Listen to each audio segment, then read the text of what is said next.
샬롬, 저는 청주지구 출신으로 GTC에서 44기 훈련을 받고 있는 박유연 훈련생 간사입니다. 저는 은혜 가득한 여름 수련회가 끝이 나고 일상을 다시 힘차게 살아가고 있습니다.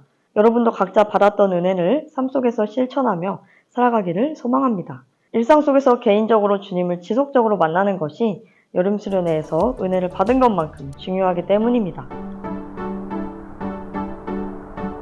가이사랴에 있는 고넬료는 로마 군대의 백부장으로 이방인입니다. 고넬료는 유대인들이 믿는 하나님을 믿었습니다. 그렇지만 할례를 행하고 완전히 유대교로 개종한 것은 아닙니다. 고넬료의 믿음은 신실했습니다. 자기만 믿은 것이 아니라 온 가족이 함께 믿었고 이웃을 구제하고 하나님께 기도하는 자였습니다. 항상 기도한다는 것은 규칙적인 기도 습관을 가지고 있음을 의미합니다. 이방인임에도 항상 기도하는 자입니다. 어느 날 오후 3시 대낮에 천사가 고넬료의 이름을 부르며 나타납니다. 갑자기 나타난 천사를 보고 고넬료는 예상치 못한 상황에 당황하며 두려워합니다. 환상 중에 천사는 욥바에 머물고 있는 베드로를 초대하라고 명령합니다. 베드로가 욥바 바닷가에 있는 가죽을 만드는 무두장의 시몬의 집에 머물고 있다는 구체적인 사실로 알려줍니다.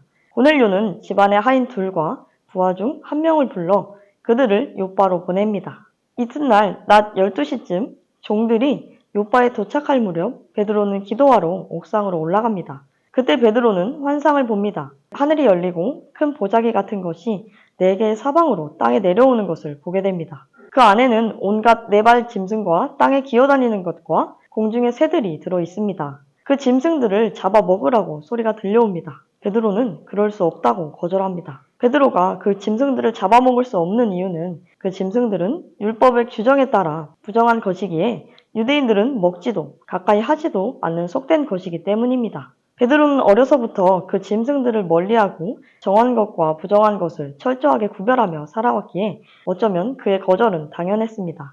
하지만 하나님은 하나님이 깨끗하게 하신 것을 부정하다고 하지 말라고 하시며 그것들을 먹으라고 하십니다. 이 같은 명령이 3번 반복된 후에야 보자기 같은 그릇들이 하늘로 올라갔습니다. 고넬료와 베드로는 둘 다 기도하던 중에 환상을 보게 됩니다. 고넬료와 베드로는 하나님께 기도하던 자들입니다. 하나님과의 친밀한 교제의 시간을 가졌던 것이죠. 경건의 시작은 기도입니다. 기도하지 않고는 경건해질 수 없습니다.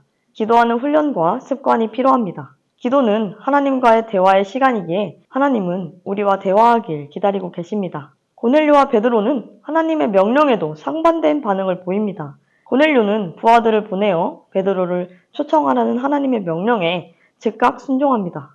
반면 배고픈 베드로에게 짐승들을 잡아 먹으라고 하나님이 명령하시지만 베드로는 3번이나 순종하지 못합니다. 유대인들에게 종교적인 음식의 문제는 굉장히 중요합니다. 하나님의 뜻이라고 생각하며 거부하지만 율법에 얽매여 있는 베드로의 모습을 볼 수 있습니다. 율법을 추구하고 틀에 갇혀있게 된다면 우리는 복음을 전하는 데 큰 걸림돌이 될 것입니다. 여러분은 하나님의 명령에 고넬료처럼 즉각적으로 순종하는 편인가요? 아니면 베드로처럼 신중하고 고민하며 바로 순종하지 않는 편인가요? 저는 베드로와 같은 모습이었습니다. 처음 하나님이 간사에 대한 마음을 주셨을 때 철저히 무시했습니다. 하나님의 뜻이 아닌 잠깐 지나가는 마음일 거야 라고 생각했습니다. 하지만 하나님은 계속해서 간사에 대한 마음을 주셨습니다. 한 영혼을 살리는 이 삶이 얼마나 가치 있고 귀한 삶인지 알게 하셨습니다. 그렇게 저에게 이야기하심에도 불구하고 저는 여전히 하나님, 저는 자신이 없습니다 하며 순종하지 않고 고민에 빠지게 되었습니다. 그때부터 기도하기 시작했습니다. 제가 왜 간사를 해야 하며 간사에 대한 확신이 들 때까지 하나님 앞에 기도했습니다. 기도하면서 저는 하나님이 저와 이야기하기를 기다리셨음을 알게 되었습니다. 그제서야 저는 하나님의 말씀에 귀를 기울이며 순종하여 간사의 삶을 결단하게 되었습니다. 간사의 삶을 결단하기 전에는 베드로와 같았는데 결단한 이후 간사를 준비하는 과정과 지금의 저는 고넬료와 같습니다. 하나님의 명령이라면 바로 순종하게 됩니다. 하나님이 우리에게 명령하시는 이유는 이미 다 계획하시고 가장 좋은 유익을 주시기 위함이기 때문입니다. 이런 확신이 있으니 하나님의 말씀이라면 순종할 수밖에 없게 되는 것 같습니다.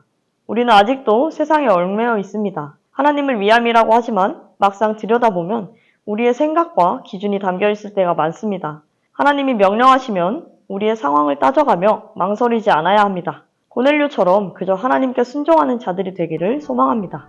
또한 하나님의 뜻이 무엇인지 알기 위해서는 하나님과 많은 대화를 나누어야 합니다. 우리의 삶 속에서 기도의 시간이 빠져서는 안 됩니다.